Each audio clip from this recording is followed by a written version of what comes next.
লাইফের ফার্স্ট বাসের কুবোতে থাকার এক্সপেরিয়েন্স।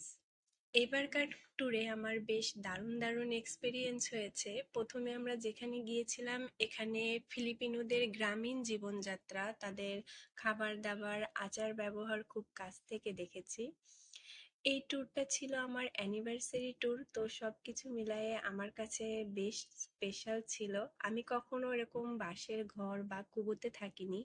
এখানকার সমুদ্রের আশেপাশে যেখানেই ঘুরতে গিয়েছি এরকম ছোট ছোট কুবো দেখেছি। তো লাস্ট পাঙ্গাসিনায় গিয়ে আমার হাজবেন্ডকে এরকম একটা কুবো দেখে বলি যে আসলে এর ভিতর থাকতে কেমন লাগে, তো ও বলে তুমি কি থাকতে চাও? তো আমি বলি যে হ্যাঁ, উম, থাকা যায়।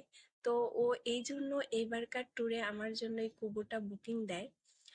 দিঙ্গালন যাওয়ার প্ল্যান আমাদের অনেক আগে থেকেই ছিল। আমরা দীর্ঘ 5 বার ট্রাই করে টাইফুন এবং দুর্যোগের কারণে ক্যান্সেল হয়েছে। এবারের লাকটা ভালো ছিল, আমরা ফাইনালি দিঙ্গালনের উদ্দেশ্যে বের হই।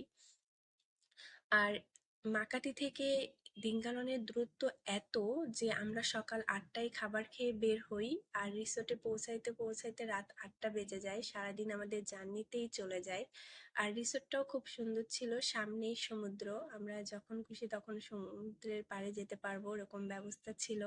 আর সব থেকে বড় কথা, এই কুবোটা দেখে আমি এত খুশি হই, কারণ আমি জানতাম না আমরা কোথায় থাকবো। তো এটাও আমার জন্য একটা সারপ্রাইজ ছিল।